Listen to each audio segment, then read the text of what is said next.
Over the last few days, our industry's social media has been full of posts about people not being paid.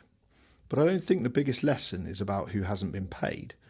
I think it's about why so many people end up in that position to begin with. Whenever this happens, everyone starts asking the same question: who's responsible? But I think we're asking the wrong question. Before we decide who's responsible, we first need to ask, were these actually wages or were they unpaid invoices? Because they're not the same thing.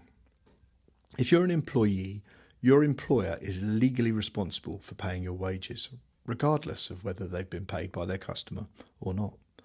However, if you're working on a self-employed basis and submitting invoices, you're in a completely different legal position. You're relying on commercial contract, not an employment relationship, and that distinction matters. But here's why I wanted to make this video. This isn't just about what's happened over the last few days. Every summer, as the event season gets into full swing, we see exactly the same pattern.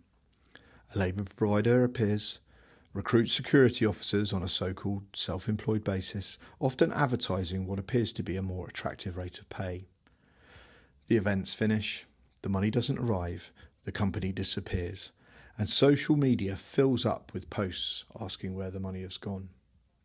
I'm sure if you've worked in the events sector for any length of time, you've probably seen this a few times.